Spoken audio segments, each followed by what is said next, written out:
Today we are reading from Bhagavad Gita as it is by His Divine Grace, A.C. Bhaktivedanta Swami Prabhupada.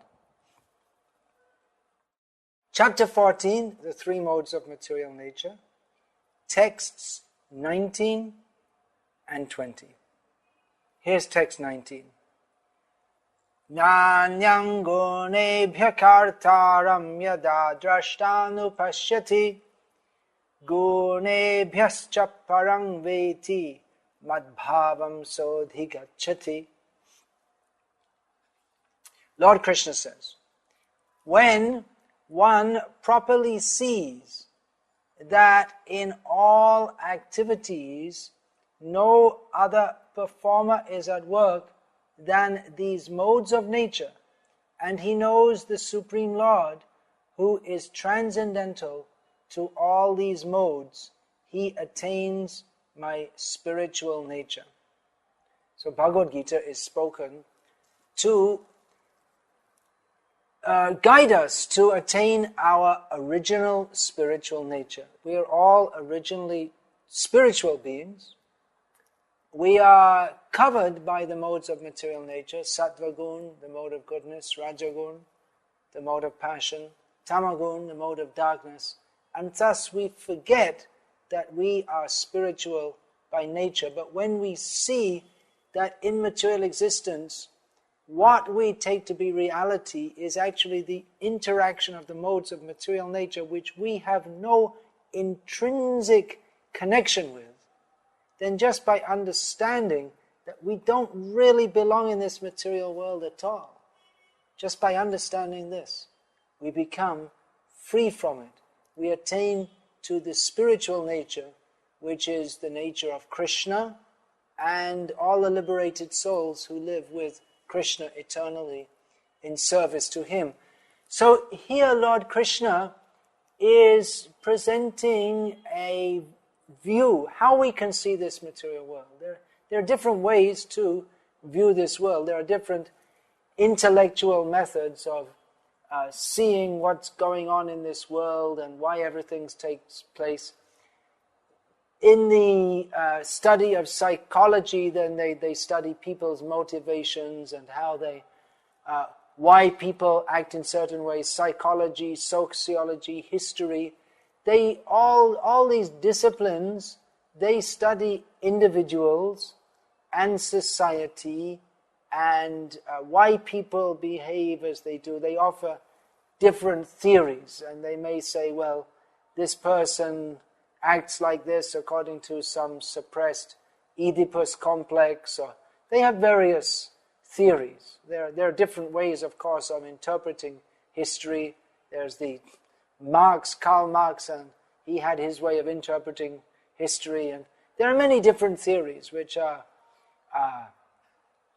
released in human society, and there are, even in psychology, there are different schools of psychology and different theories, and there may be some truth in all that they say, but the overall picture given here by Lord Krishna, it's a different way of looking at the world than that we're used to. Generally, we all look at the world in terms of thinking in terms of I, me, and mine. In my present situation, what can I get out of this situation? How can I exploit it best for my own sense enjoyment, or how can I survive in this situation? But Lord Krishna teaches us to see that the Atma is ultimately, the Atma, the soul, is ultimately not the karta or the doer in this material world. Now this seems very difficult to understand, that we are not the doer of activities. Earlier in Bhagavad Gita, Lord Krishna has stated, Prakrite kriyamanani gunai sarvani karmashaha ahankara vimurhatma kartahamiti manyate, that a foolish person thinks that I am the doer, when actually we are under the control of the three modes of material nature.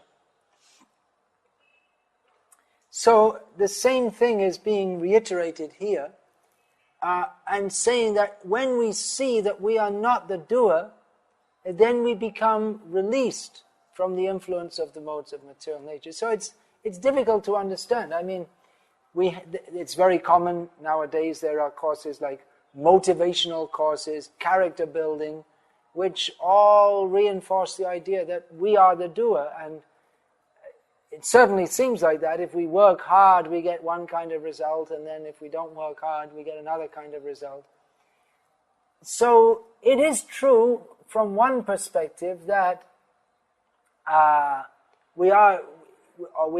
it appears that we are doing something. In the Hitopadesh, that's also stated that nahi suptasya singhasya pravishanti mukhe mrigam, that the lion is very powerful, but he also has to get up and do some work. Otherwise the animals don't just automatically enter his mouth. He has to go out and catch them. And here in the Bhagavad Gita, Lord Krishna states that we all have to do some kind of work, that sharira yatra pichate na prasiddhyada karmana. Without doing some kind of work, without making some kind of endeavor, we can't even maintain the body. So are we acting, are we doing? It seems like that, and there seems to be evidence in scripture also. Or is it, as Lord Krishna states here, that simply the modes are at work? Well, both things are true. But the overall picture that Krishna is giving is that we are within the modes of material nature. So even if we think, I am acting, we're only able to do something because the modes of nature are acting in such a way, or even that someone becomes very enlivened to work hard and he thinks I'm doing, but actually that becoming enlivened to work hard means that he's also being inspired by the mode of passion, which is characterized by hard work. So he may think that I'm doing this, but actually we're driven by the mode of passion, by the modes of passion, by the modes we come in contact with, we tend to act. Therefore, in Bhagavad Gita, Lord Krishna says, Sangat sanjayate kamaha, our desires develop according to our association. Again in Bhagavad Gita, Purusha prakriti stohi, bhunkte prakriti jan gunan, karanam guna sangosya, sadasadyoni janmasu.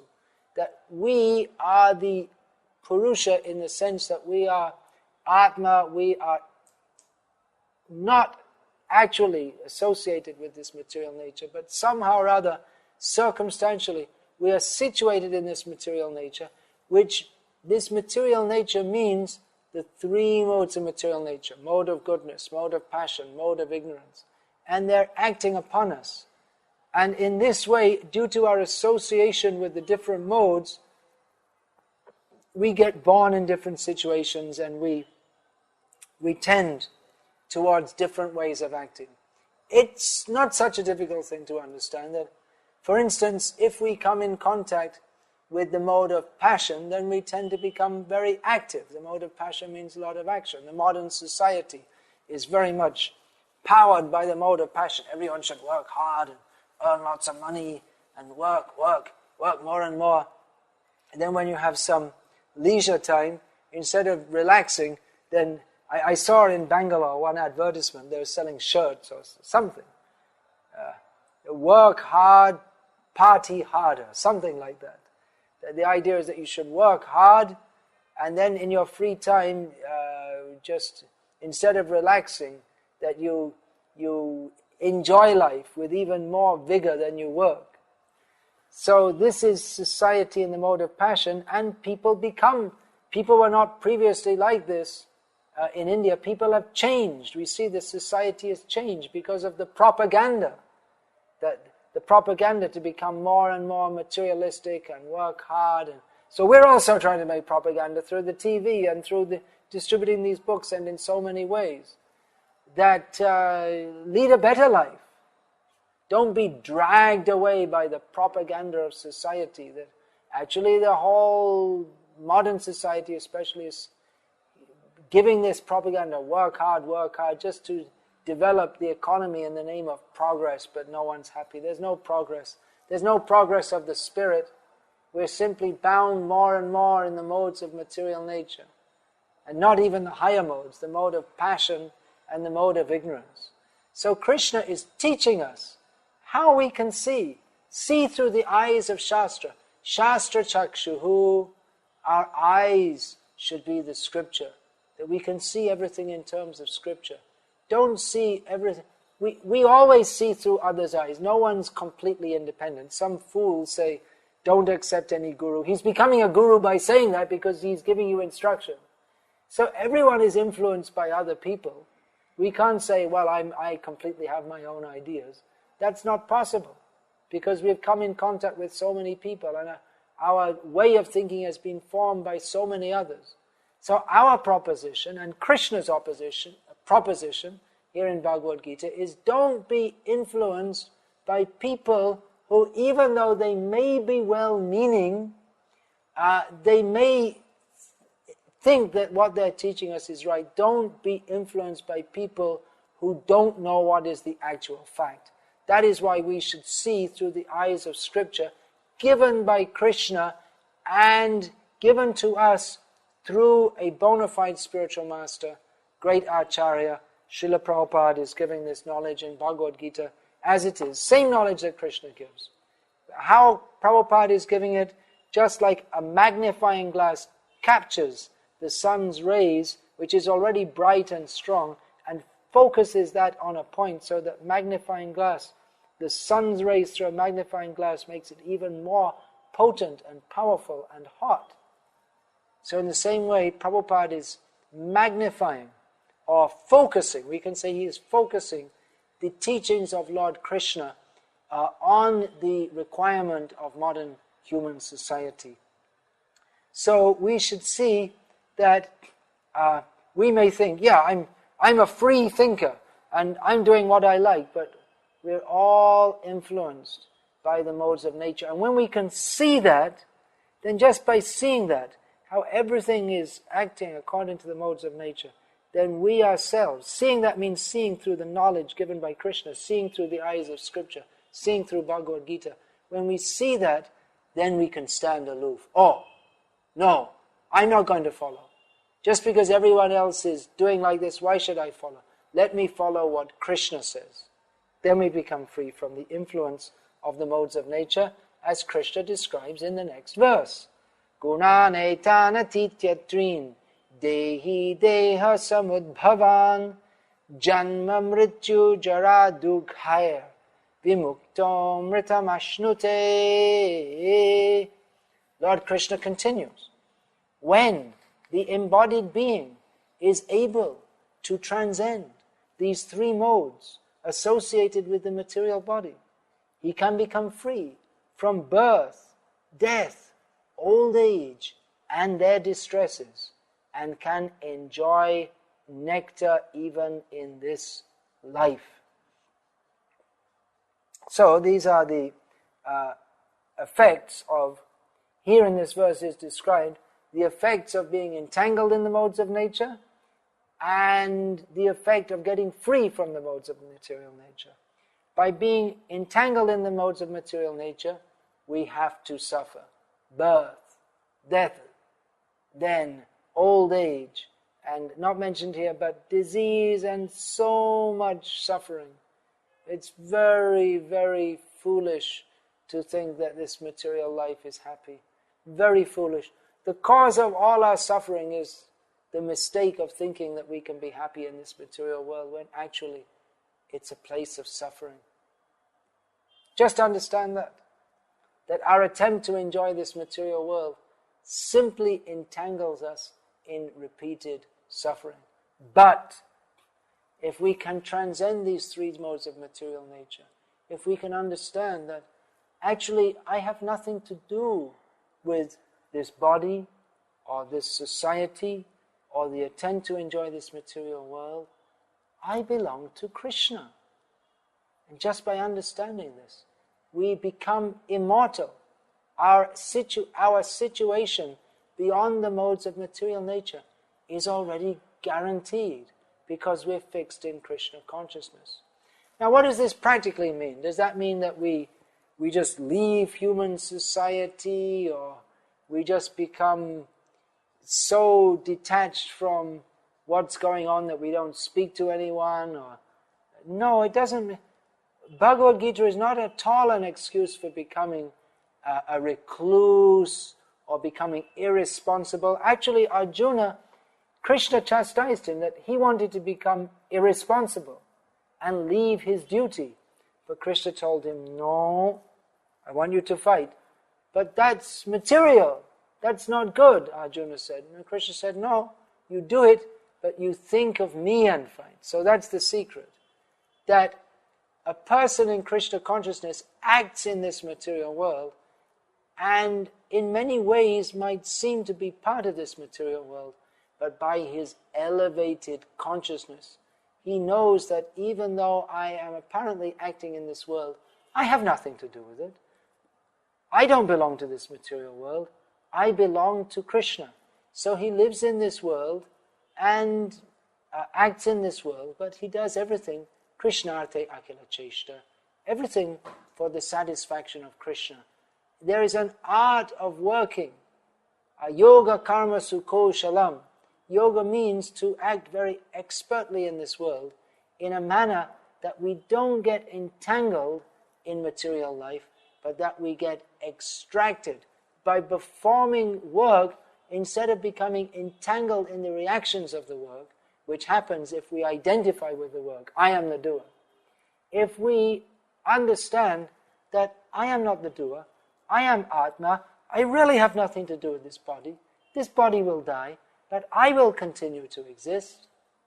I'm not this body, I'm spirit soul, I belong to Krishna. So if we have this consciousness, then even though living in this world, we become more and more attracted to Krishna, and we're not entangled in this world. Now, of course, talk is cheap, we could say. It's easy to say that, but the fact is that the effect of the modes of material nature is very powerful, and even if we theoretically understand that I am not this body, I belong to Krishna, I'm eternal spirit soul, I don't have anything to do with the modes of nature, even if we theoretically accept that, at the same time, living in this world, we tend to get influenced by the modes of material nature. We tend to get influenced by everything going on around us, what other people say and what they think.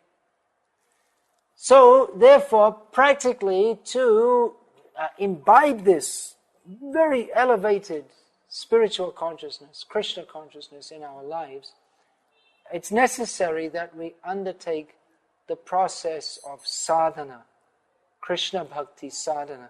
There is a process of acting in Krishna consciousness, performing specifically and directly Krishna conscious activities. Those activities are centered on chanting the holy names of Krishna, the japa that's called, chanting again and again the holy names of Krishna, systematically studying Bhagavad Gita as it is, and other Vaishnava scriptures. Studying means we don't read Bhagavad Gita like some novel, some book for entertainment, but studying in a worshipful manner and trying to understand what Krishna wants of us. So it is necessary that we engage in these direct activities of Krishna consciousness so that when we have to interact with the modes of material nature, for instance, we may be doing some, everyone has some occupation, whatever it may be, then we're in contact with the material modes of nature, but we are at the same time aloof by the consciousness of remembering that actually I have nothing to do with this, I belong to Krishna. Now, admittedly, it is difficult to remember all the time that we belong to Krishna. Arjuna had to fight and remember Krishna. Now he may think, well, that was easy because Krishna was standing with him, but then he had to remember that Krishna is the Supreme Personality of Godhead. Arjuna himself is not the doer. Everything is being done by the not for the devotee, they're not by the modes of nature, but he is under Krishna's direction.